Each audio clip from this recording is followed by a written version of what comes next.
Welcome back to Loathsome Things, a horror movie podcast where we review movies that are so evil, the very earth itself tries to stop us with the power of barely hurricanes. It's Loathsome Things, a horror movie podcast, the name of a podcast I already said. I'm Josh, and with me this week, it's John. John, how were you, and how are you now? I was doing shitty. Last Sunday last episode's Sunday, we were without power. We lost power the day of the hurricane, which would have been a Monday, the 7th, and we had no power for 9 days, and it was like the end of time over here. Yeah. Half the complex got their power back after about 3 or 4 days, and the rest of us were just fucked. Yeah. And the company that, if you're not from Houston, the company that delivers power is called CenterPoint, and they suck all of the asses, and they basically shut down their customer service thing, so you couldn't talk to a human. I signed up for their text alerts, and it didn't work. And then on like day 7 or 8, I finally had internet access to a fucking computer instead of just my phone. And then I was able to actually, get the full version of their shitty website. Oh, yeah. And sign up for email messages. And then suddenly I'm like bombarded with you should get your power back by the 19th, which was like Friday, 2 weeks after the fucking storm. And then it came on like, a couple hours after that. But then I got 10,000 more messages. It's like, guys, just because you send me 1,000 fucking messages does not fix the fact that you suck my taint. Yeah. The whole thing is so fucked because the reason that it is like this is because of capitalism. Mm-hmm. and wouldn't the electric grid being on a socialist platform suck? And yet, because our grid is so fragile, they have a, capitalism mutual aid pact where it's basically capitalism socialism, but just for the companies. Yeah, exactly. And so, every time a storm comes towards Texas, everyone gets ready to go to wherever everything is fucked, and then sit in parking lots. Yeah, it's ridiculous. Again, if you're not familiar with hurricanes or you're not from Texas, Houston is prone to getting them, and this was the largest hurricane this early in the season. We usually don't see hurricanes here at all until maybe late August, and then sometime in September, and then pretty much after that it's over. Yeah. They happen, but this was the biggest one, even though it wasn't that big. It was a Category 1, which was straddling the line between tropical storm and hurricane. Yeah. But because CenterPoint has done such a terrible job of keeping track of the infrastructure after Hurricane Ike that we had in 2009, I believe, which was a bitch of a storm.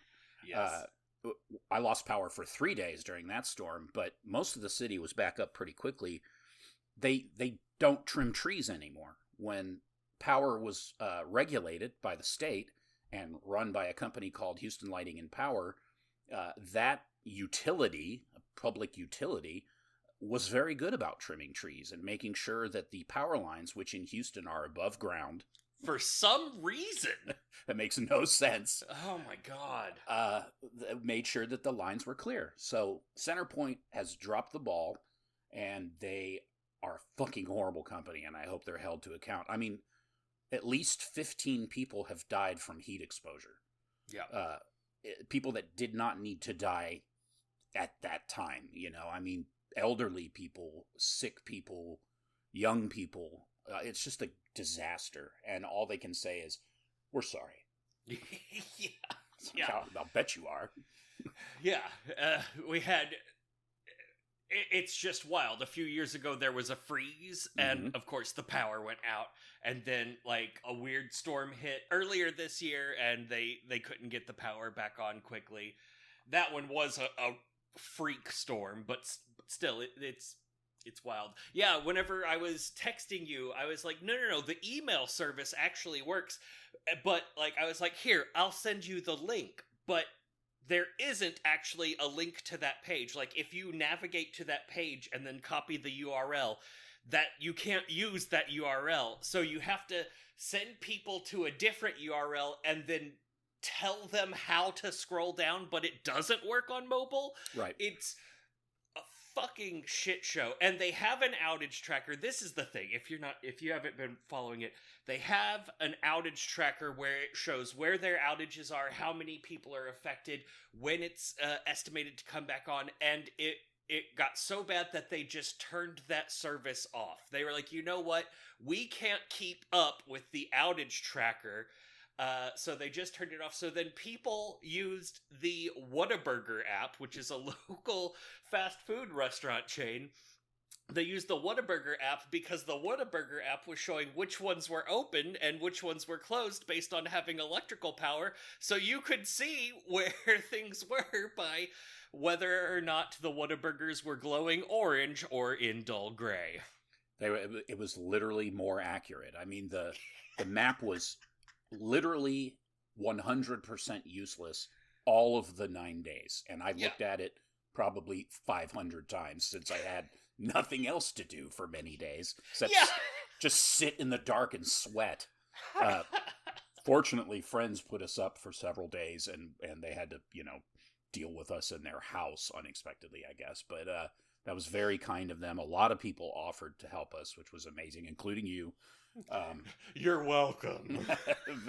It's very generous. It was a fucking nightmare, and the season is relatively young yet, so God forbid we could get a Category 5 hurricane, and Houston would probably go out of business. I mean, we would be obliterated at this point. It's like Katrina with New Orleans. There was, consideration for just ending the city. It was that bad. What if we just don't go back? Which a lot of people did not ever go back. Houston specifically inherited a lot of great food innovators from New Orleans that were just like, you know what? I don't want to start my restaurant back up there. Let's start it in Houston. So many of the poorer African-American folks that lived in that area called the Ninth Ward that was so badly devastated because the dike burst. Many of those people came to this part of town. And so the demographics of this whole area here that I live in, which is West Houston, was completely changed. And, it was due entirely to the storm. It's crazy. I mean, these things are insanely powerful, and we still have no fucking idea how to deal with them. Yeah. It's incredible. We have no decent plans in place. Everybody blames everybody else, and none of it's helpful, and nobody has a good plan, and if they do, no one listens to them, and no one else wants to pay for it. So this happened with the winter storm, and everybody said it's going to happen again. It happened again, and it was much worse, and it's going to happen again. Yeah, it feels like it's time to get out of Texas. Yes, it's Texas has been taunting us with its growing shittiness for quite some time, and now it's pretty much just reached a critical mass. Yeah, we can just leave it to El Rolling Fascismo to that's right, to mismanage into oblivion. Old Ironsides. Jesus Christ. Well, so that's what we've been up to for the last month. When last you heard from us, we had an old episode from the vault. John, I even told you the wrong thing. I was like, oh yeah, we're gonna do this one, and then I found that the other one had I'd already edited it, and I was like, oh, well, that's much easier. I'm just gonna go with that bitch is in the can. Yeah, no work for Josh. That was a good episode. It was fun to hear it. Yeah, I was like, oh man, this is good stuff. We're good. Oh man, remember when Josh just talked way too much? Hey, we are never afraid to change on loathsome things. Let's do it a new way. That's what we always say. And Hell in fact, yeah. Yeah. On this very day, we're gonna try a new format. We're gonna see how it works. We're gonna do a shorter synopsis and then just talk about it more freestyle. One of the things that I don't like about our podcast is whenever we do that full long synopsis, we end up spending a bunch of time talking about parts of the movie that we don't really care about, and also not having a conversation with each other as much as just summarizing a movie. True. And the part that I really like is just getting to talk to you about a movie. I agreed. Yeah. I think that's true. I mean, if we don't need to describe the movie to people who have already seen it, and we don't need to describe the movie to people who haven't seen it because they need to get up off their ass and go see the fucking movie. Exactly. And by get up off their ass, I mean turn on Tubi. Yeah, and remain on one's ass. Yes. Which brings up an important question. What movie are we talking about this time around? Well, John, I'm gonna let you pronounce it, because I will not do it right. You see, the Portuguese language, much like the French language, is a trap for English-speaking people, with letters specifically near the back end of the word that I would think would be a way, but are, in fact, nah. Yes, this is true. The movie, the title isn't so bad. It's just Mar Negro, which I guess means, it translates to Dark Sea. Yeah. And this is a 2013 film by a director that I guess we would say Rodrigo Aragão, but it's Rodrigo Aragão. And yeah, he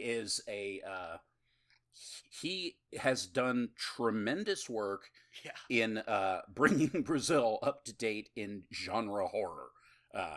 He has shot pretty damn near, if not to, the top of my favorite gore directors list. Oh, man. This movie is fucking bonkers. Yes. I was so happy whenever I watched this movie, and I was so happy when I finished watching this movie, and it wasn't until the very end that I was like, oh my god, John is gonna flip his shit. This is the best movie ever. And that was before the end. It just, it had everything. It even had character development. It did. It was amazing. Yeah. So yeah, Rodrigo is he's making these movies in Espirito Santo in Brazil, which is not a place that movies get made. So that's right. This is not a high production, this is a super low production value, super low budget movie, to the point that I went and I watched some of his other movies. Not only is it all the same actors, all the same sets, and all the same props, it's just he's got this set of things that he does. All of the actors in this movie are also the people doing the special effects and the set design. He's got 20 people that he works with that does everything for the whole movie, and it's amazing. It is indeed amazing. The effects, I mean, apparently he's renowned for his effects, which he damn well should be. Hell yeah. Because he is the most relentless gore director. I mean, this is the goopiest movie I think I've ever seen. I was just like, this is the filthiest entire production I've ever seen. It's incredible. There's this great scene that we'll get to where a guy is shooting a machine gun, and it's depicting the blood splattering up into his face, where he has his mouth open so he can breathe the blood away from getting in his mouth, and he's just got his eyes squinted closed because off camera someone's just shooting him with a super soaker full of black goo. Oh my god, just unbelievable. It works on so many levels. It's funny, it's disgusting, it's god, it's amazing.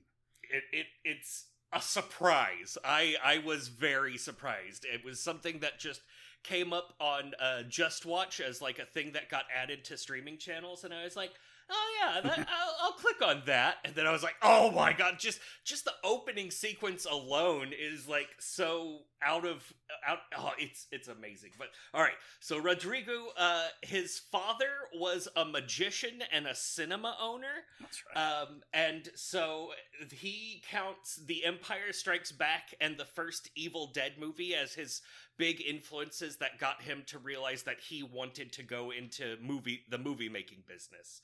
And then throughout the 90s, he was a makeup effects artist in Brazilian television and cinema. He started his first directorial thing was he started a horror play called Mausoleum that ran for 3 years. Amazing. And then he started directing short films and then premiered his first feature film called Mud Zombies in 2008 that this was kind of a revision of. Yeah. Exactly. All wonderful stuff. Yeah. And this is, a lot of people will consider this his high point. Like this one, like, scratched more itches than the other ones did. It's still not, like, polished. No. It is an hour and a half or more, and, you know, probably could have been chunked down to an hour or maybe even 40 minutes, but I don't hate it for its length. It's pretty great. It's pretty great. The characters are relatively entertaining, and that's definitely the slowest part of the film. But at the same time, I mean, you know, some movies are really good at setting up some shit, and this movie sets up some shit. Yes. Yeah. It has big Robert Rodriguez energy. Yeah. Definitely early Sam Raimi sensibilities, and then a lot of people, I don't know if fairly, but a lot of people compare it to early Peter Jackson. Yeah. I mean that is fair, I think, with his gore films, you know. Yeah. Like Dead Alive is I mean, Jesus Christ, that movie is that movie is over the top too. But this one's even crazier for sure. Yeah, and I enjoyed this more.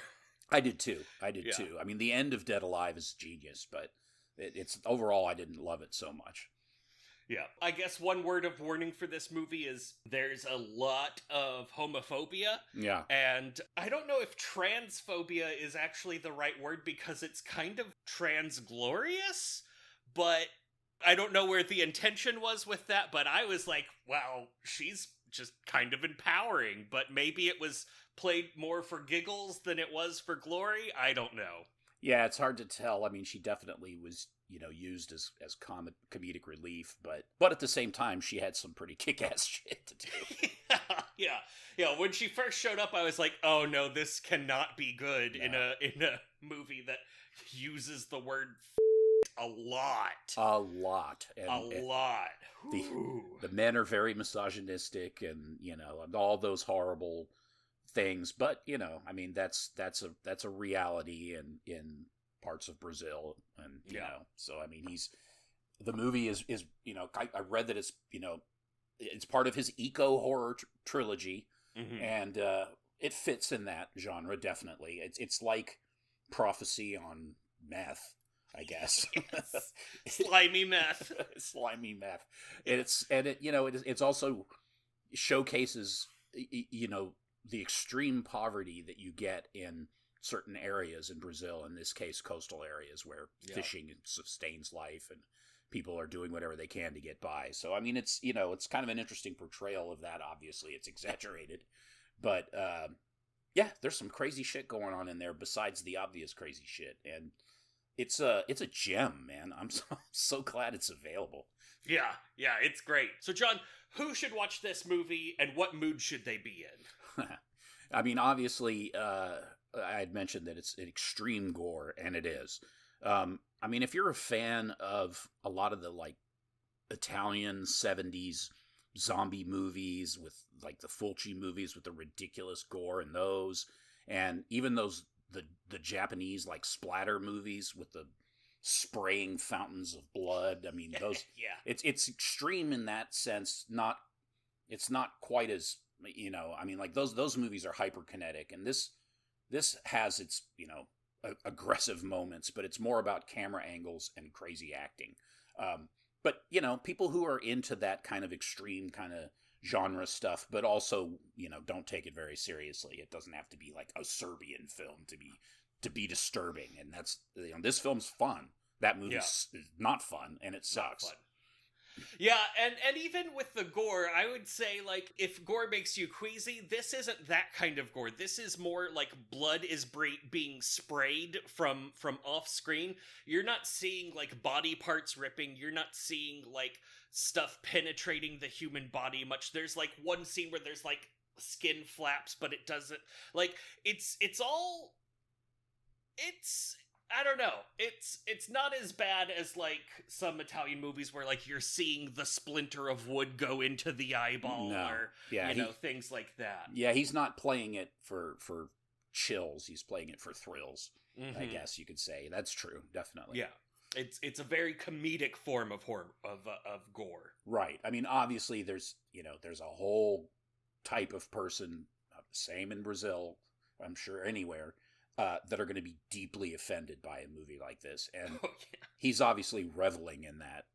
And he's, part of what he's showing that is genuinely offensive, I think is meant to kind of be a commentary, I mean, it's kind of a politicizing thing, kind of, or like a cultural critique, maybe, I guess. So it's, I mean, this movie kind of has a serious message about it, but, at the same time, it's just played for, yucks, and it's fucking great. I'll get into it. This is going to be a short summary. I want to try to get this summary in less than 2 minutes, and then we can just dive into all of the things that we loved the most. Awesome. Or didn't. Yeah. All right. 2 night fishermen net a diseased black lagoonian, which bites one until they motorboat it to death. They bring in their slimy catch, which is distributed across the town's 2 places of business. Whitey, the town's albino scorn object, has a spell book which he studies when not working at the pub shack. A slimy stingray is flopping around. It's from the catch from earlier, and Whitey is chopping it up for other people to eat at the pub shack, but it gets away gleefully while he's distracted by the beautiful Indiara. At Ursula's Cabaret grand opening, a collection of colorful characters are eating the tainted fish, things start zombifying, and everything goes to gory hell overload. After a while, Ursula gives up her ruse of being the full madame, whips off her wig, and pulls out an impossible Gatling gun, which she uses to mow down everything. A few people get away, including Indiara and her daughter and a few other survivors. They make their way to Whitey's shack, and where they have a, like, Last Stand style splatterfest with zombies coming in through every flimsy door and window until Indiara is killed by friendly fire. At this point, Whitey locks himself and Clara, Indiara's daughter, in the back room. He places her in a sacrificial circle to bring back Indiara and summons the devil by saying Klaatu Barada Nikto. But Clara gets away and traverses a zombie-strewn beach where she escapes a beached whale zombie that tries to eat her with its horrible mouth mustache teeth. Movie over. Teeth stash. Movie over, and we see in the bay a like a tanker of some sort split in half and the toxic waste spilling into the water. Yeah, and possibly a giant demon in the far distance. Oh, I missed that. Was there? I can't tell what it is. It's really hard to see what she's looking at, but yeah, it's like a spilled tanker and some other stuff going on. Like a castle almost, like a tower in a castle. I don't know. Yeah, it could be like a pyramid, but I was like, wait, is that a giant demon? Like, what is it? So, yeah, who knows? It's yeah, God, it's fucking crazy. And then there's all this other stuff going on with, like, some character development, and Indiara's husband is the old man on the fishing boat. That made no sense. So old. Yeah. And Tired Horse is the other guy on the fishing boat, but he also has the hots for Indiara, and the beginning of it is, there's that black lagoon creature that bites the old man, and then it's diseased and slimy, and then it, like, it's great. That opening sequence with that creature, and then they chop it up in the boat's motor is just amazing. Classic. And then the movie gets, kind of boring for an hour.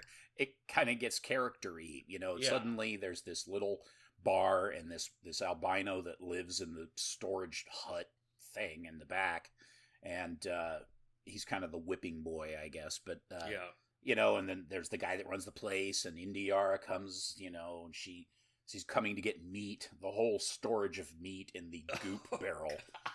Oh my god.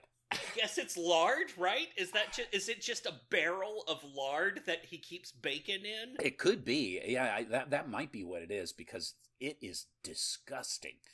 And then they must do something like that. So it's like, they cure, like they'll salt cure cod. That's like a whole thing, and it now, of course, it's like kind of like it's a popular dish, but it was obviously a way to make cod last for damn near ever, because it's caked in salt.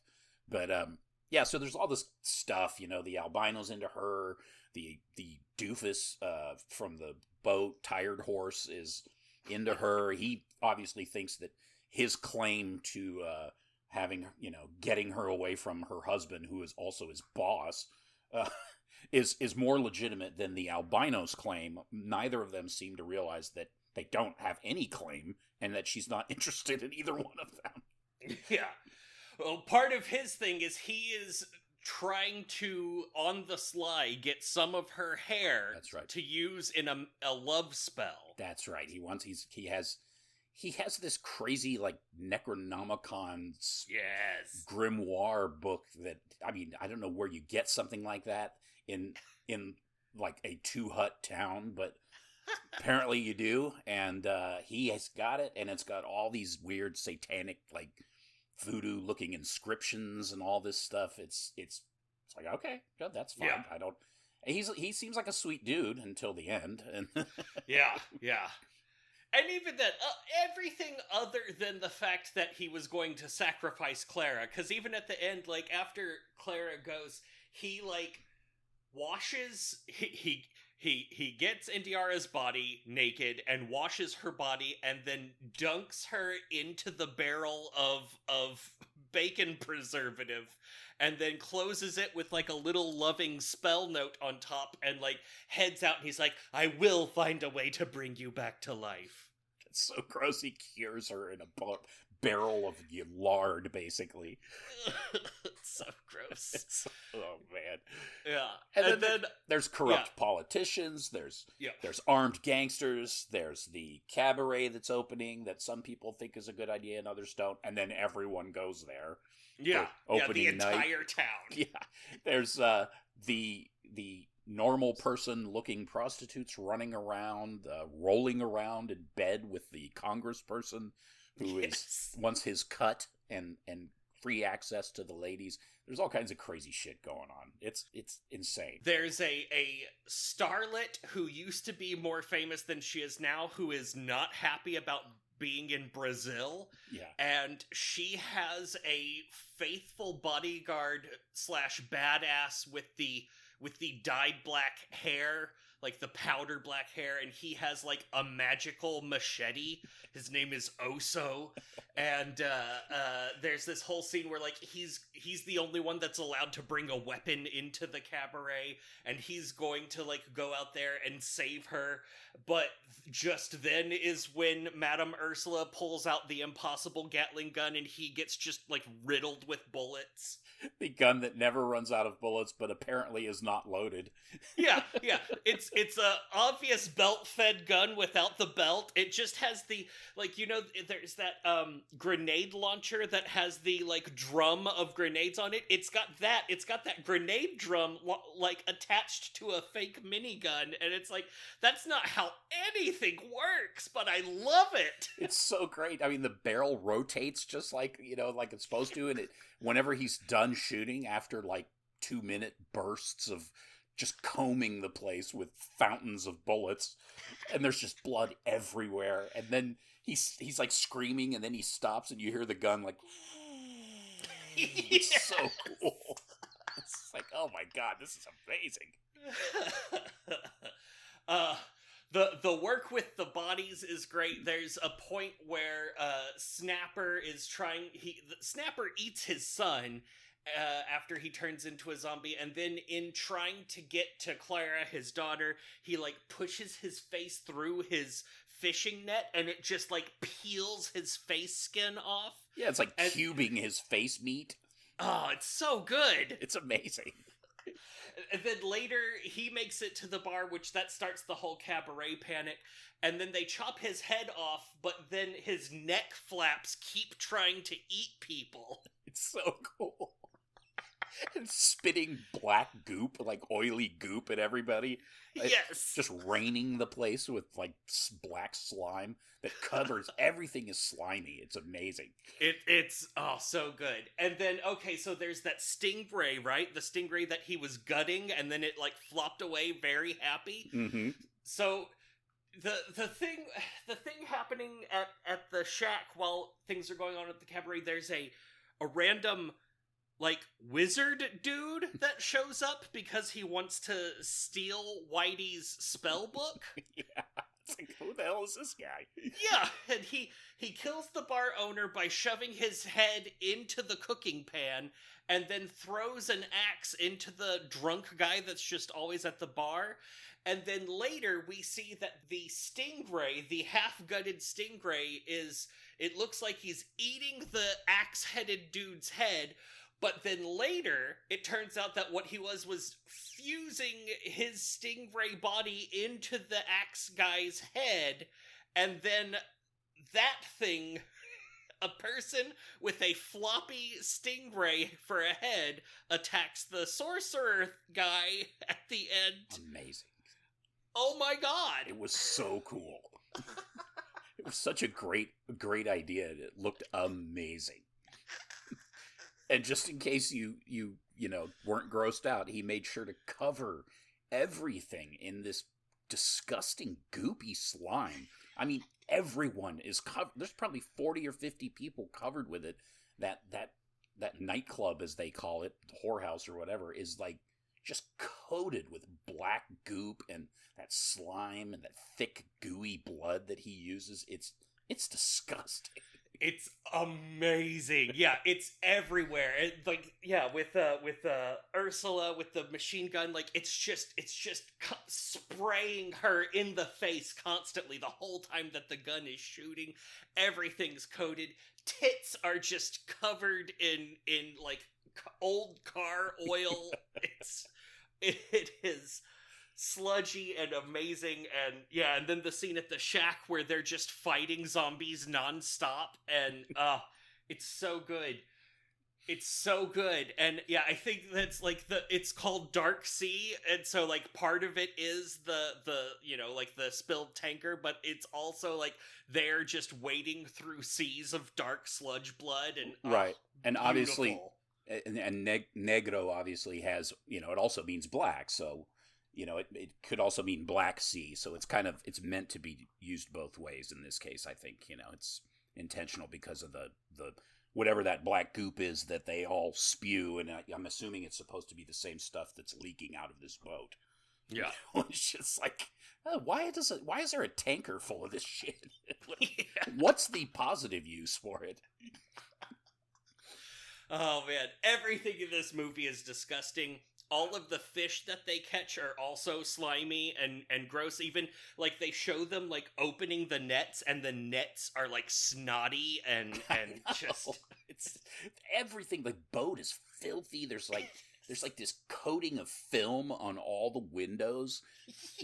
Like, anywhere where a human hand goes is filthy. Like, you could tell somebody's used that door handle a billion times and never cleaned it. And it's all real gross. It's like actual gross. Yeah. Like maybe they weren't intending for that to look gross. It's like, wow, people live in this place? This place is disgusting. It's like, oh, here, let me go chop you up some bacon with my dirty knife. Oh my god, on this table that looks like I don't know what the fuck. It looks like igneous rock or something. It's like It's got cracks and splits all in it. I mean, do you imagine how much bacteria is in that table? Here, let me use our most porous rock to clean this fish. Here, I'll clean this bacon up for you by squeezing the white stuff off the outside. That's so gross. Oh my god. It's yeah, that was the most nauseating part, was like the real stuff, like the actual food that they prepare. It's like, oh look, lettuce and tomatoes. They look like regular lettuce and tomatoes. It's like the nicest thing in the whole movie. Yeah, and actual pieces of fried fish. I was like, wow, that looks delicious. It looked pretty tasty, which was hard to imagine considering that it was basically hacked with a fucking cleaver by that maniacal old woman. She's in like permanent cigarette face because she always has a cigarette hanging out of the corner of one cheek, so her whole face is like drooped down on that side. She's coughing on the fish and just constantly hacking while she's cooking. It's disgusting. Yeah. I love it. It's so good. I mean, it's just, you can tell that they must have just had an absolute blast making that movie. Although I can't even imagine being covered in that shit, because you know it was hours and hours of that stuff. Oh yeah, and probably multiple days too. Like you probably like had to go home and, I don't know, like spend a long time getting it off of you, because it doesn't look like it doesn't look water soluble. And then you have to go back the next day and get squirted with it again. Oh, it's so grotesque. It's like this gelatinous white opaque, like, oh, it's just awful. It's like it's everywhere. He's got buckets of it. It's got so much of it. It's amazing. It just covers everything.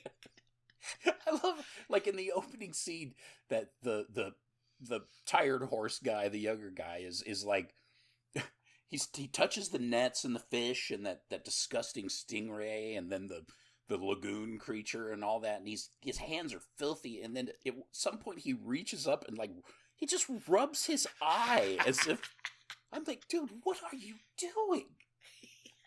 Why would you get anywhere near your face with that? And then they even make fun of him because instead of going home and cleaning up, he just goes to the bar and he smells terrible and he's covered in gross, and he's like, here, you want to buy this stingray? It's fresh. We just caught it. Oh, man. Oh, and that horrible guy that buys the fish from them, too. He's the most authentic, horrible person in the world. He's just big and sweaty and gross. Like, he has got, like, bad skin. He's just, he is legitimately disgusting. Oh, man, and he's the one, yeah, he tells Snapper, which that's confusing. The old man with the boat, his name is Snapper, and the kind of fish everyone wants is Snapper, but guess what? There's no Snapper in the ocean anymore. Yeah. I don't know why we're doing that, but okay. Yeah, no Snapper except those fish that they actually did catch, which looked like Snapper. Oh, I could not tell the difference between fish. I have no idea what a Snapper looks like. I mean, they're here in Texas and the Gulf Coast, there's red snapper, and so they're like a reddish orange color, and they have huge eyes, just like those other fish that they weren't the same color though, but they kind of look like snapper. I was like, okay, there's no snapper, but there's those. Yeah, I mean, maybe they're disgusting to eat or something. I don't know. Everything's disgusting in that show. Yeah, yeah. But people seemed happy to eat the fish, which was tainted and gives you zombieism, but you also get zombieism from being bitten. It's great. Oh, it's so good. It's so good. He doesn't even pretend to, like, try to stick to, adhere to zombie rules. Like, you can cut their head off, they just gets back right back up. I mean, you could mow them down with bullets, they just get right back up. Like, it's there. You can't stop them. It's hilarious. Yeah. It's amazing. And, oh shit. And the whale. The whale. I mean, a basically life-size, foam, rubbery, weird-looking whale with like fabric to make the back of its mouth, but then these like yes, these like twig things it's supposed to be like baleen teeth or something. I don't know. It is weird looking. The back of its mouth. That was something like I'm glad that you noticed that too, because like you stare down in there and it's like, holy shit, that looks awesome. It really does. It looked like it was maybe a satin bed sheet or something, but the way they used it just added to the weirdness of it. Yeah, and those teeth, like, I was like, all right, is that like how, like, the whales have, like, the mustache that they use to, like, siphon out krill, but, like, what is it? But I can't tell what it is, but it's disgusting, and I love it. It worked. I mean, it was silly, but also gross, and it was huge. It was and it's like flopping across the beach chasing that girl. It was amazing. It's amazing. And even, like, before that, there's the part where she's, like, pushed up against it because she thinks that it's, like, a sand dune. That's right. And then its eye opens, and its eye is, like, gross and slimy and, like, full of pus. I'm like, oh my god! And it's not, like, a digital effect. It's just a amazing practical effect. There is, like, a digital effect with it going, like, over her head. Yeah. But even that's fine. I loved it. Yeah, it was so cheesy looking. It just added to it. But yeah, like when she first bumps into the whale, I had no idea that was a special effect. I thought it was just a wall of rock. Yeah. It actually worked. There's a couple jump scares in there that are pretty good. Yeah. Yeah. Oh my god. Yeah. Yeah. And like the surprise zombies, like whenever they're all in that room and he's like, all right, topless girl, go open the door. And then she goes to open the door, but then the guy by the door is now a zombie and gets her. It's like, oh man. That was awesome. So, I also like that door is basically made out of velvet. And so the zombies are just like peeling the door away. I love when Ursula rains bullets through a door. And then you see the door, it's covered in bullet holes, and you see somebody on the other side is sticking their finger through one of the holes. It's so awesome. And you just hear this, and then this little finger goes, and starts wiggling. Oh, this is great. Yeah. This movie is something special. How have we not heard about this? This movie is over 10 years old. Why don't people know about this movie? I don't know. I mean, I'm fairly certain that, because I was like researching to see if there were, what kind of horror scene there was in Brazil, and I'm sure his name came up, and maybe I just was, like, that looks really campy and didn't get around to it or something, but I don't know that necessarily. I mean, I'd basically never heard of the guy, so yeah. And I'm pretty sure that, most of the people listening probably haven't heard of him either. Yeah. Someone at John Squire or whatever his name is on Bloody Disgusting, because I could see him doing a full write-up on this. I mean, this is definitely a classic. This if you're a horror movie fan, you need to see this movie because it is, it's cool that it's from Brazil, so it's unique. You're seeing a culture you probably aren't familiar with, but it's just as far just as a horror movie or as a gore schlock movie goes, this is about as good as it gets. Yeah. I even like you were talking about, like, the character development details in here. There's even like this little internal criticism of, like, the scale of like capitalism, basically. Mm-hmm. The fact that he only gives them $15 for all of the fish, and then he turns around and sells it for, I think, $50. Mm-hmm. And like, all he's done is carried the fish into town, and he's like, like, cheaping them out on things with the boat, and it's amazing. Yeah. It's surprisingly smart. Also, some things in it are dumb. Like, yeah, of course, there's this whole sequence of them disarming people to get into the cabaret that ends up not really mattering, but it's just there so that you can see how much of a badass Oso is, because he is allowed to bring in his machete. And then also there's like one guy that gets his pistols back at the end, and then that goes somewhere. It's very strange. I love when they take that guy that has all the knives. They take all those knives away from him, and they're like, "How many knives do you need?" And then they pull a gun off of him and throw that on the pile, and it looks like a pirate gun. Yeah, It's yeah. like, what the fuck is that? Yeah, so many obviously fake guns, like, especially pistols, like, oh, you did this in, like, carpentry class. It had that curved thing on the back, like where the hammer should be. It was so strange. And then that character, when he comes in, they're all locked in the room with the congressman who's still bound up in his bondage gear, and the guy's like, "Oh man, I've been waiting a long time to do this," and he pulls his pants down and climbs up on the bed. I was like, yeah. I thought he was going to take a dump on him or something, and then I was like, he's going to rape him. Jesus. Gonna rape the senator. This is dark. But he doesn't get to. Yeah. I also like that, like, the senator's kink is apparently to be tied up and to have a leather whip, like, softly whipping his chest back and forth for an hour, it seems like, while a topless woman also eats fried fish in the room. He has no whip marks on him at all. It's ridiculous. They even have to go get the dirty girl because the fish eater girl is not dirty enough. No one else will lightly caress him across the chest with whips. Let me tickle you with my cat o' nine tails. And his sweaty assistant has to go outside. He's like, "You're not allowed to see this, but don't you dare even talk to a girl." It's so ridiculous. It's amazing. Oh, yeah.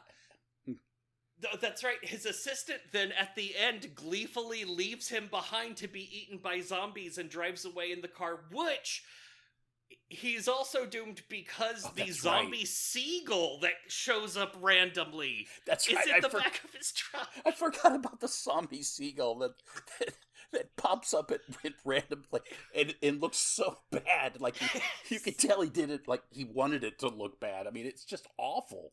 Yeah. It's just a fake seagull with a little bit of blood on it and, like, one wing that goes up and down, and it goes, ah! It's so good.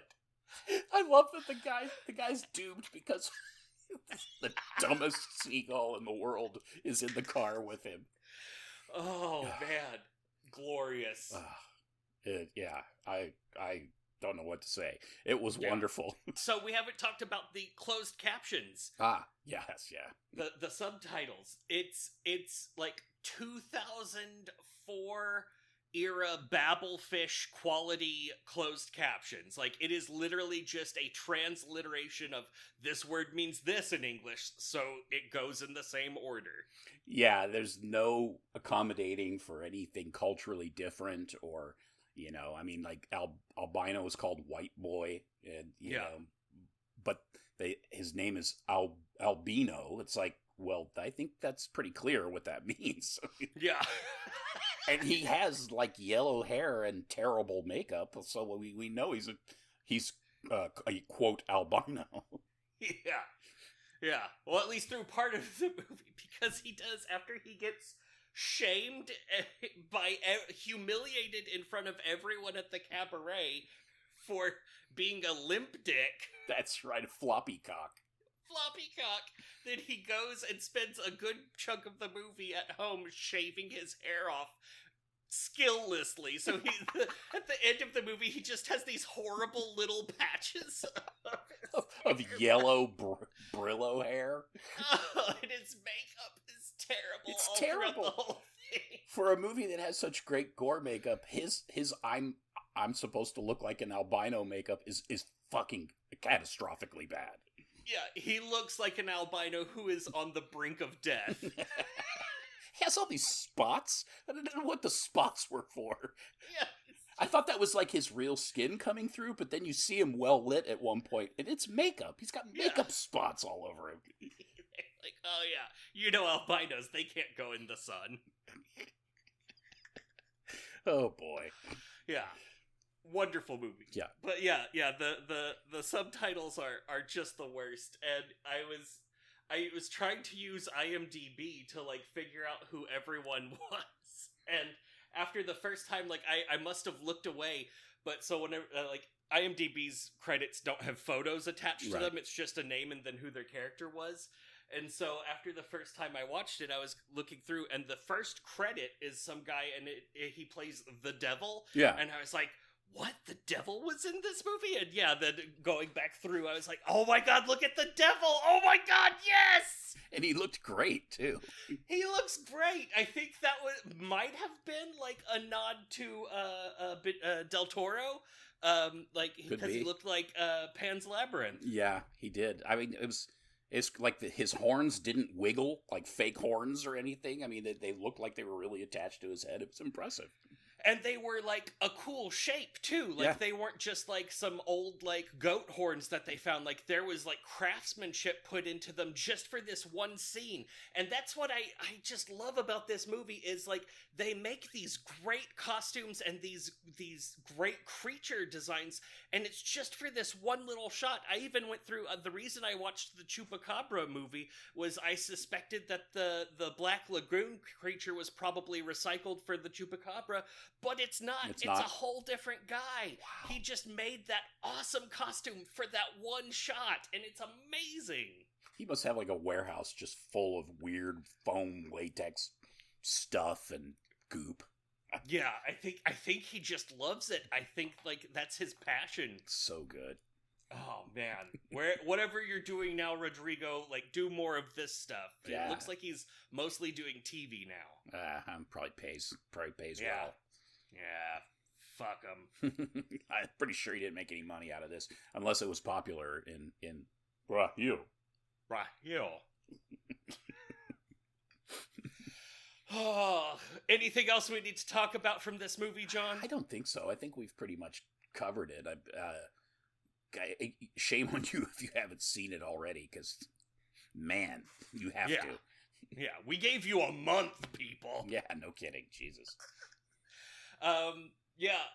All right. Well, what do you think about this format? Like, I thought it was fun. Yeah, it's fun. It's then we don't have to talk about, like you said, every little bit of the movie that doesn't really matter, because if you've seen it, you already know what's going on, and if you haven't, you don't know what it is. It's not like they're taking notes when we're describing it to someone who hasn't seen the movie, like, oh, okay, so then they do go to this guy's house, okay, like the people just want to listen to us and have a couple yucks. Yeah, or not. Or not, yeah. Yeah. No yucks. No yucks. No yucks for you. The No Yucks podcast. Our new podcast, No Yucks. It's just you and I being very serious. Yeah. I found his practical effects to be quite gratifying visually. I would have to say in summation that his grasp of the use of modern makeup effects technology was better than average. Yeah. I felt the acting was lacking, though. It was lacking a little bit. There was a farcical quality. Okay, that's... Yeah. Fuck the No Yucks podcast. Nice, yeah. No Yucks. Next week on No Yucks. We'll just pick the most outlandish movies and then talk about them very seriously. Very serious. Yes. Army of Darkness. Real serious. Well, what do you think was the symbolism of him and all of the little mirror versions of him? Well, clearly, if you read Baudrillard... Whoa. No yucks. Nary a yuck. Oh, yeah. That's our bonus content. See, folks, if you give us money, we'll put shit like that on Patreon. We'll do entire podcasts in whatever voice you want us to. Vote with your dollars. Oh my god, that would be so strange. Oh, it would be stressful. Yeah, it would. Like, we wouldn't be allowed to break character or anything. Don't you dare yuck. Cut. Do it again. All right, John, what else have you been watching or doing or enjoying? I have I watched it's not horror, but I watched the first Rebel Moon movie, which was was interesting. Yeah. I kind of liked it. But it was also really bad. And then I started to watch the second one, and I just lost it. It was terrible. I couldn't focus on it. I'll have to go back and revisit it. But I also watched the movie Arcadian with Nicolas Cage.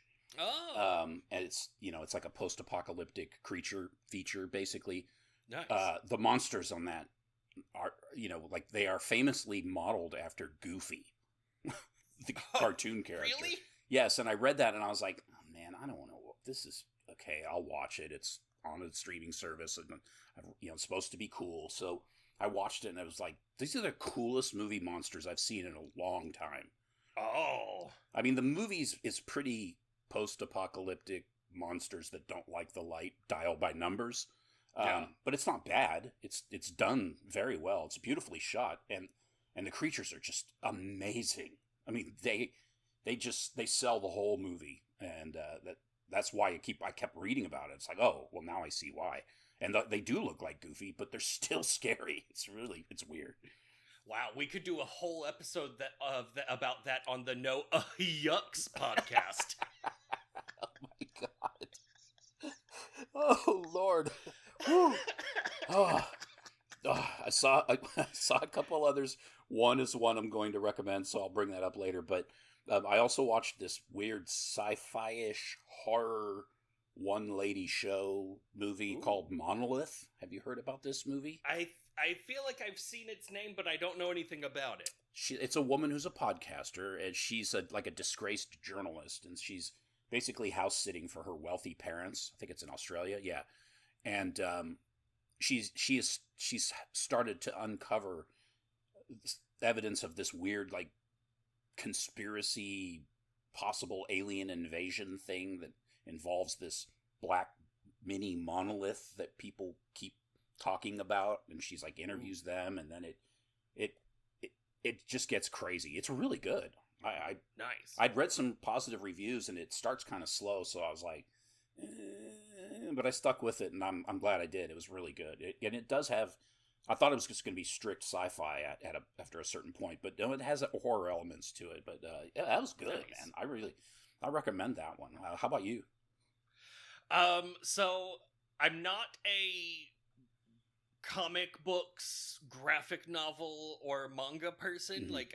It's the format has just never fully clicked with me. Right. But I'd read an article about a manga, and then I saw someone on Counter-Strike had a visual that I recognized from that article, and so I counted it as, all right, there's two, so I picked it up, and I've been reading it. I haven't finished it yet, but there's a manga called Uzumaki, Spiral into Horror by Junji Ito. Yeah. And it is spectacular. It's fantastic. I'm having such a good time reading that horrific little manga. All his work is brilliant. It's so good. And I think he's got a new one out, right? You were saying? I think. Oh, I don't know. I think he does. And they've even done a movie adaptation of Uzumaki, which is they did okay. A live action, and then now Toonami is working on a mini-series that's supposed to come out later this year. And if you look at the trailer, the mini-series has been delayed for years because they're so dedicated to getting the art perfect. Wow. That's and awesome. if you look at the trailer, it looks just like the graphic, the manga, but in motion. I mean, his stories are really cool. He does definitely sell the stories, but his artwork is amazing. It's unique. Yeah. I mean, there's nothing like it. It's immediately recognizable. When we were working at the bookstore, that's when I found out about him, and I would order those books and then not buy them and just read them and put them on the shelf. Like you do. Yeah. Sarah, our friend Sarah, was a huge fan. I don't know. You didn't know Sarah. You didn't know Sarah. You didn't work with her. That was at another location. But okay. My friend Sarah was and is a huge fan of Uzumaki. But yeah, I mean of Junji Ito. But yeah, that's good stuff. So I'm just now dipping my toe into it. I think I finished like 5 chapters of it, and I was just talking to my brother-in-law about it last night, and he was like, well, have you read the one where there's a giant planet-sized entity coming towards the Earth? And I was like, no, but that sounds amazing! Like, I have no idea what I'm in for with this guy, but I'm on board to get into it. Yeah, his stuff is nuts. But it's super entertaining. Yeah, it's great. I'm loving it so far. And then also I watched, I think it's called In a Violent Nature.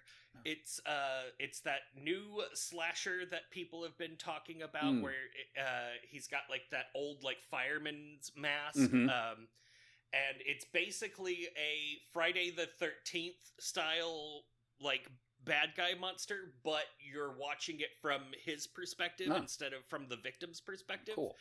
It's ultra gory, like hyper gory, ridiculous, over the top violence, to the point of like possibly tasteless. Like there's just this one kill scene that is just like, wow. I applaud it. Maybe it would have been, I don't know. It's just so out there. Cool. But I enjoyed the movie entirely. It's great, but if you are queasy at all, boy, is it not for you. I think I saw the trailer for it, and it was kind of like, I'm not ready for this trailer right now. yeah, exactly. And I'm looking forward to watching Longlegs. I haven't seen it yet, but it looks... I haven't even seen a trailer, but like all of the hype I'm seeing around it has me getting ready for disappointment. Exactly. I saw the teaser. It had a lot of marketing, pre-release marketing, selling it. A lot of like viral. It was a viral campaign that apparently worked because people are crazy about this movie. Probably because it's going to have its centerpiece, which is Nicolas Cage caging his way all over the screen, but. A lot of people are freaked out about it. And then I started reading, and I'm going to segue into my pick. But, one thing real quick. Osgood Perkins, I didn't know this, but his father is Tony Perkins, Norman Bates. Oh, really? Yeah, isn't that crazy? Nice! Yeah. I was like, what? What the hell? He's done other good stuff, too. I was like, Osgood Perkins, is that the Penguin? Who is he talking about? I know, what a name. His name is Oswald Cobblepot. Yeah, there it is. So, yeah, I mean, basically, my Google newsfeed was dominated with articles about, for those of you who don't use it, it's, Google, of course, tracks everything you do. So if you look up a lot of horror movies, it starts suggesting articles. It's actually kind of awesome because I've learned about a lot of stuff that way. So true. So I kept reading about this Longlegs movie, and I'm like, like you, I'm like building up my, my getting ready to think it sucks.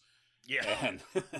And then I started reading articles where they're like, if you think Longlegs was scary, wait till you see this one. And I'm like, okay, this is stupid. But then I read about it, of course, and I'm like, wow, that movie actually sounds really interesting. And I think we may have mentioned it before, but anyways, it's director's name is Damien McCarthy.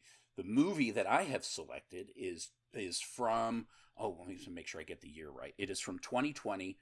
I've seen it, to stream on Shudder a million times and never watched it because I hated the front cover image.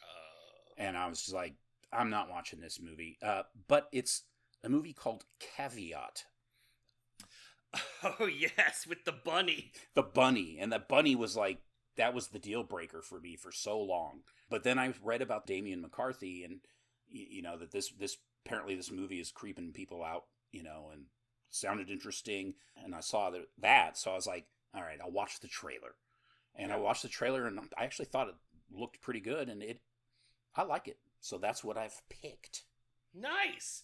I do remember I watched it when it like first came on Shudder, but I didn't like pay attention. Yeah. But I did. I wanted to know what that bunny was all about, and like all I knew was that fucking bunny. And then I watched the movie and I was like, yeah, this doesn't look like it's claymation at all. What's going on Exactly. here? That was my fear. That's exactly why I don't want to watch stop motion, because it just looks like a Tool video. Which is fine when it's 3 minutes long. Yeah. I don't need 90 minutes of the goopy Tool creatures walking around. Yes. And that's what I was expecting with this. I was like, what is this going to be like Clash of the Titans? Like stop motion, you know? Like, I don't know if that's not really something I want to see. And is the bunny going to kill people with its little drumsticks or something? But it doesn't do any of that shit. It's actually kind of creepy the way it's used. Yeah. All right, exciting. I think it's been like 4 years since I watched that movie, so I'm ready to dive back in. Let's go. All right, so join us 2 weeks from hence when we review Damien McCarthy's 2022 non-stop motion, non-bunny movie, Caveat. See you then, and as always, we're both sorry that you all have to die.